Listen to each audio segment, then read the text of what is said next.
I'm Delane Carter, 58 years old, and I've been a widow for more than a decade. People often mistake my quiet nature for weakness, but that night at Christmas dinner, my own son reminded me just how invisible I could be to the people I love the most. We were sitting around the long oak table in my sister's house in Asheville. The air smelled of roasted turkey and cinnamon candles, and laughter bounced from wall to wall. Everyone was relaxed, passing bowls of mashed potatoes, clinking glasses of red wine, trading stories that had been told 100 times before. I watched Alvin, my only child, as he leaned back in his chair, his wife Lacey by his side. They looked proud, confident, so certain of themselves. Then the gift-giving began, one by one. Alvin and Lacey handed out carefully wrapped boxes, a silk scarf for my sister, a leather wallet for my brother, a sparkling necklace for my niece. The room filled with cheerful thank yous and hugs. I sat there waiting, smiling politely, my hands resting on my lap. I thought surely they hadn't forgotten me. But when the last gift was given, Alvin cleared his throat and said, "That's everyone. Everyone. Except me." The moment hung in the air like a dropped glass that hadn't shattered yet. My cheeks grew warm, but not from the fireplace. A few relatives glanced at me with awkward eyes, then looked away quickly, pretending to notice the candles or refill their glasses. I kept my smile in place, though it trembled at the edges. Inside, something sharp twisted. I had carried Alvin through the darkest years of my life after his father died. I had worked nights, skipped meals, sold the gold ring my mother left me just to put him through college. And now, at 58, I was being erased in plain sight, at Christmas, no less. I didn't speak. Not yet. I simply reached for my wine glass and held it steady, knowing this silence would not last. What Alvin and Lacey had forgotten tonight, I was about to remind them in a way they would never forget. The room carried on as if nothing had happened. My sister Ruth leaned over to slice more turkey for her husband, while my niece Clara twirled the necklace Alvin had just given her. Conversation bubbled, forks clinked, and I sat with my hands folded, pretending to focus on the cranberry sauce in front of me. Inside, though, my thoughts were loud. I could feel the weight of Lacey's gaze on me for a brief moment, as though she were checking whether I would make a scene. She quickly turned back to whisper something in Alvin's ear, and he chuckled, slipping an arm around her shoulders. To anyone else, it might have looked like an innocent gesture of affection between a husband and wife. But to me, it was another reminder. My place at the table wasn't beside them anymore. I was just an extra chair they had to include. Ruth reached across to refill my wine glass. "You all right, Delane?" she asked softly, her eyes kind. "Of course," I replied with a smile that felt like porcelain. I lifted the glass, nodded, and took a sip. The wine was dry, sharp, a taste that clung to the back of my throat longer than I wanted. The chatter circled around travel plans, holiday sales, and New Year's resolutions. My brother talked about taking his boat down to Florida, and Lacey lit up, sharing her plans for a spring break trip with Alvin. Their voices overlapped like a duet, and though I tried to listen, each word was a reminder of how far they drifted from me. Once upon a time, Alvin and I had been each other's whole world. I tried to anchor myself in the details of the evening, hoping they would steady me.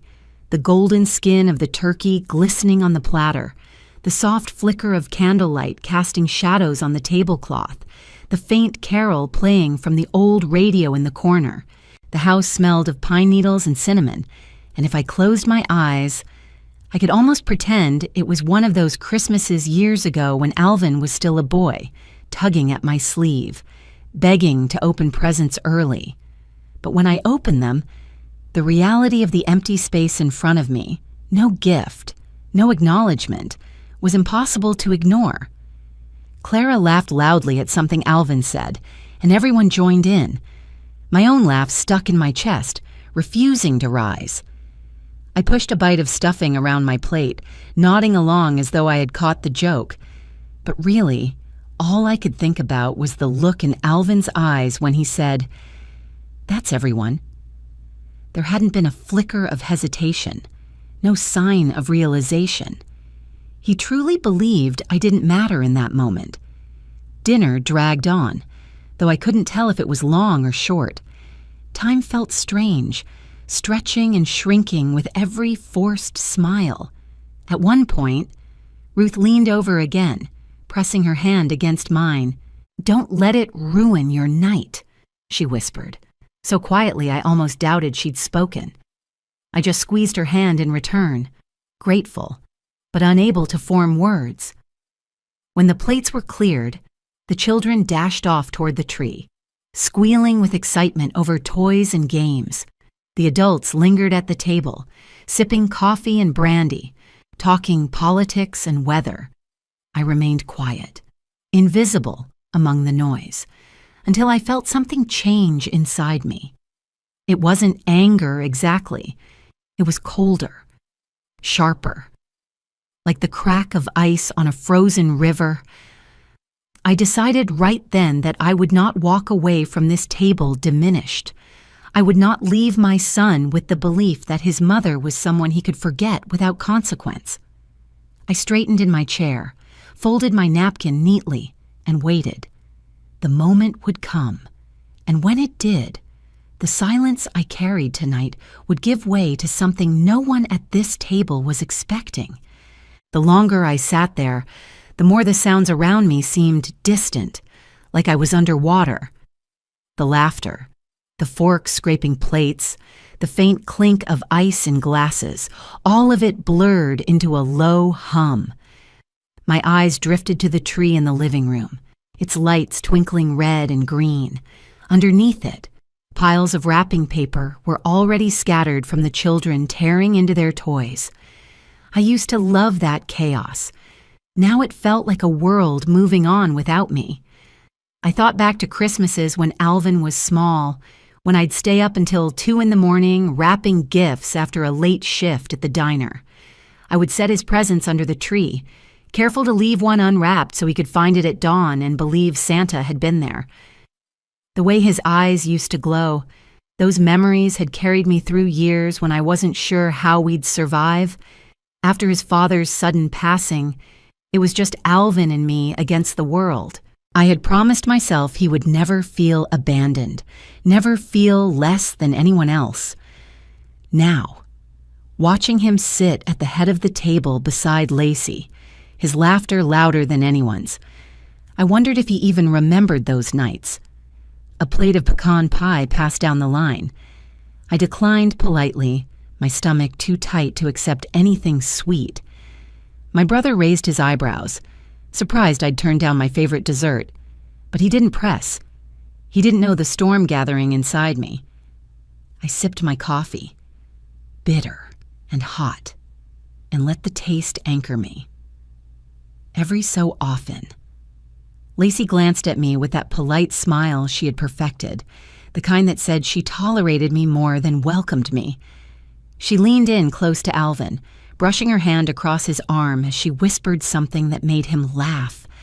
I caught the motion, the closeness, and the way he seemed completely absorbed by her. I couldn't begrudge him love. No. I wanted that for him, but what cut deep was the ease with which they erased me, as though his life had started only when she entered it. The children tumbled back into the dining room, clutching toys and shouting to show off their treasures. One boy nearly toppled a glass of wine as he ran past. His father caught him by the arm, laughing, while his mother scolded gently. I smiled at the scene, though it twisted the knife inside me. Families are messy, loud, imperfect, but at their core, they are meant to protect one another. Tonight, I felt like the only one left unprotected, I traced the rim of my coffee cup with one finger, steady and slow. The porcelain felt cool where the heat hadn't reached. In that simple gesture, I found clarity. This wasn't about a scarf, a necklace, or a wallet. It wasn't about the absence of a box with my name on it. It was about respect, about acknowledgement, about the bond I thought unbreakable between mother and son. And it struck me then. Perhaps silence wasn't strength anymore. Perhaps it was permission. I looked at Alvin across the table. His head was thrown back in laughter at something Ruth's husband had said. For a second, I saw the boy he used to be, chasing fireflies in the backyard, holding my hand at the county fair. Then the image faded, replaced by the man who had just announced, "That's everyone," without realizing he'd cut his mother out. I set my cup down carefully, aligning it with the saucer as though precision mattered. My heart no longer raced with anger. Instead, it beat steady with resolve. I knew what I was going to do. Not yet, not in the middle of coffee and pie. But soon, before the night ended, I would remind Alvin of who I was. Not just his mother, not just a woman sitting quietly at the table, but the builder of something he had never even imagined. And when that moment came, the weight of my silence would break, and the truth would fall heavy on everyone present. When the last of the dessert plates had been cleared, the room began to slow. The younger children were tucked away in the den with a Christmas movie playing, their laughter spilling faintly through the doorway. The adults leaned back in their chairs, sipping coffee or brandy, voices mellowed by full bellies and holiday warmth. It was the quiet after the storm of dinner, the moment when people settled into comfort. That was when I rose from my chair. The scrape of the wooden legs against the floor caught their attention. Conversations paused, heads turned. I smoothed the napkin in my hands and placed it neatly on the table before speaking. "I suppose it's my turn," I said softly, though my voice carried in the hush. "I brought something too. A gift, you could call it." Alvin tilted his head, confused. Lacey's smile faltered, as if she had expected the evening to end without me taking up any space at all. My sister Ruth watched me with wide eyes, sensing something beneath the calm surface. I walked to the sideboard where I had left my leather satchel earlier. From it, I pulled a slim folder, its edges worn from the years I had carried it back and forth to meetings and banks. I laid it flat on the table and flipped it open. The glossy pages inside reflected the candlelight, charts, numbers, photographs of storefronts with bright green awnings.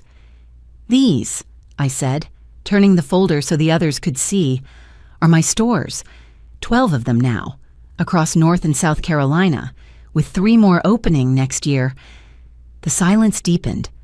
My brother leaned forward, his brows knit. Lacey's hand slipped from Alvin's arm.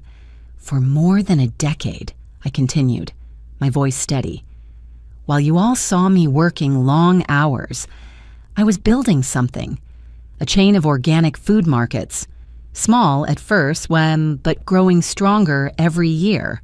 This," I tapped a page showing annual revenue, "is the result." Ruth let out a low whistle. "Delane," she whispered, astonished. I looked at Alvin then.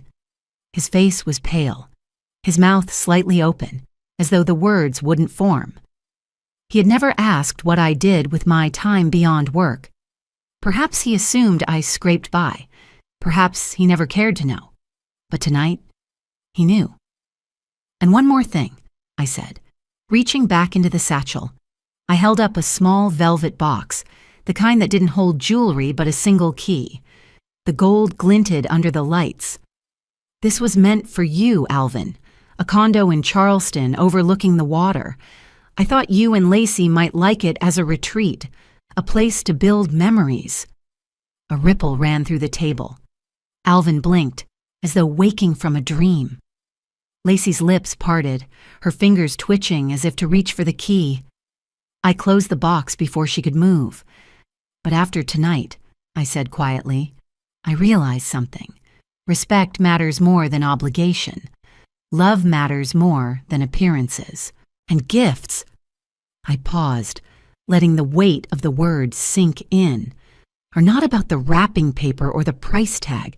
They're about seeing someone, truly seeing them. Tonight, I was invisible to you. Gasps, shifting chairs, the rustle of unease. I turned then, and instead of handing the box to my son, I placed it gently in front of Clara, my niece, whose eyes were wide and brimming with tears. "Merry Christmas, sweetheart," I whispered. The room froze. Clara looked from me to Alvin, then back again, trembling as she reached out to touch the box but didn't dare open it. Alvin pushed back his chair, the legs scraping harsh against the floor. "Mom, what are you doing?" His voice cracked, the first sign of panic breaking through. I met his gaze, unflinching. "I'm reminding you who I am." The silence that followed was heavier than any words. Alvin's chair screeched against the hardwood as he half stood, half fell back into it. His face was flushed now, the laughter and confidence drained away. Lacey sat stiff beside him, her manicured fingers gripping the edge of the table as though holding on would anchor her in this new reality. "Mom," Alvin said again, softer this time. "I didn't mean what?" My voice was calm, though my heart pounded steady in my chest. "Didn't mean to forget me. Didn't mean to erase me." He opened his mouth, closed it, then looked down at his hands.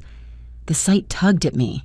Those hands had once been small enough to fit inside mine, sticky with peanut butter, clinging to me as though I was the only safe thing in the world. "I thought," he faltered, running a hand through his hair. "I thought you didn't need anything from me. You've always been strong, Mom. I guess I assumed." Assumed wrong. The words cut sharper than I intended, but I didn't pull them back. Strength doesn't mean a person wants to be invisible. Alvin, it doesn't mean you can skip over them at Christmas as though they don't exist. The room was silent, but for the faint pop of the fireplace. Ruth's husband cleared his throat, then thought better of speaking. Clara still clutched the velvet box, looking frightened to even breathe. Alvin pressed his palms together, resting his forehead against them like he was praying. For a long moment, I thought he might stay there forever, lost in shame. Then he lifted his head, and his eyes met mine, wet, pleading. "I'm sorry, Mom," he whispered, and for the first time all evening, his voice sounded like the boy I had raised, not the man who had forgotten me. It was a small thing, those words. Late, clumsy, barely audible. But it was something. I softened, but only slightly. "Apologies don't erase choices," I said. "You showed me where I stand in your life. I needed to show you where you stand in mine." Lacey shifted then, speaking for the first time. "We didn't mean to hurt you. We thought we'd focus on the younger ones, make Christmas more fun for them." I turned to her, my tone still even. "And what lesson do they learn when they see a grandmother forgotten? When they see respect vanish because wrinkles replace youth? Fun without respect is just cruelty wrapped in paper." Her face drained of color. She looked away. Alvin reached across the table, his hand trembling. "Please don't take it back. Mom, don't take the condo from us." I studied him, the man he had become. Successful, educated, married. Yet in this moment, he looked as fragile as the boy who used to crawl into my bed after a nightmare. My heart ached, but I knew I couldn't bend, not tonight. "The condo," I said, glancing at Clara, who sat frozen with the box. "We'll stay where it is. with someone who still looks at me and sees family. Alvin flinched. His lips moved, but no words came. I stood then, sliding the folder of financials back into my satchel, snapping it shut with finality. "This isn't punishment," I told him. "It's clarity. And sometimes clarity hurts." The tension in the room was thick enough to choke on. Finally. Ruth placed a hand on my shoulder, a quiet gesture of support. The others avoided eye contact, unsure of where to land their sympathy. I looked once more at my son, my only child, and said, "One day you'll understand. I pray it won't be too late." Then I sat back down, calm once more, leaving the weight of my words to settle where they would. The night wound down slowly after that. Conversation resumed in uneven waves, awkward at first, then steadying as people clung to small talk, anything to smooth over the sharp edges of what had just happened. I let them. I didn't need to fill the silence anymore. My truth was out, and it was louder than any laughter or carol in the house. Clara sat close to her mother, the velvet box still unopened in her lap. She glanced at me once, her eyes wide and uncertain, as though she didn't know whether she was allowed to keep such a gift. I gave her a small nod. Her shoulders eased, and a shy smile crept across her face. That tiny moment reminded me why I had chosen her. Children don't forget kindness. They carry it forward. Alvin avoided my gaze for the rest of the evening. At one point, I caught him looking at me, lips parted like he wanted to speak, but the words never came. Instead, he busied himself helping Ruth's husband load dishes into the sink, his shoulders hunched like a man twice his age. Lacey stayed silent, her smile gone, her face unreadable. Perhaps she was angry, or embarrassed, or both. It didn't matter. When coats were gathered and goodbyes exchanged, Alvin hugged me stiffly. His arms were there, but his warmth wasn't. I patted his back, neither rejecting nor returning the embrace, and whispered only, "Good night." Driving home through the quiet streets of Asheville, I rolled down the window. Cold December air rushed in, carrying the faint scent of pine and wood smoke. The town was glowing with holiday lights strung across porches and storefronts, but I felt no heaviness in my chest, only calm. I had carried a burden of silence for too long, and tonight, I had set it down. When I stepped into my own home, the familiar creak of the floorboards greeted me. I hung up my coat, lit a single candle on the kitchen counter, and poured myself a glass of water. My phone buzzed where I had left it. A message from Alvin lit up the screen. "I'm sorry. Mom, I don't know what else to say. Please call me." I stared at the words for a long time. My thumb hovered over the screen, tempted to reply, tempted to soften the ache in both our hearts. But I set the phone down instead. Not tonight. Some lessons need silence to settle. The next morning, I sat at my desk to draft the Friday newsletter for my employees. For years, I had written these notes myself, small messages of encouragement tucked into updates about schedules, sales, and expansions. They were my way of reminding every person in the company that they mattered, that they were seen. I typed slowly, carefully. The words came easier than I expected. This season reminds us that gifts are not measured in price or size, but in the act of recognition. To see someone, to honor their presence, is the greatest gift we can give. Never underestimate the quiet strength of those who stand beside you, even in silence. Inside that silence, there may be an empire. I signed my name, leaned back in the chair, and let the morning light spill through the window.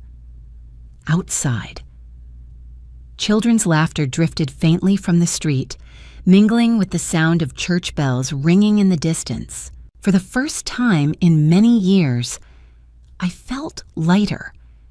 Not because I had taken something away from my son, but because I had reclaimed something for myself: dignity, presence, and a voice that would not be silenced again. Christmas had ended not with a bow or wrapping paper, but with clarity. And clarity, I realized, was the greatest gift of all. Thank you for watching. If you enjoy these family drama and revenge stories, please subscribe and join me for more every day.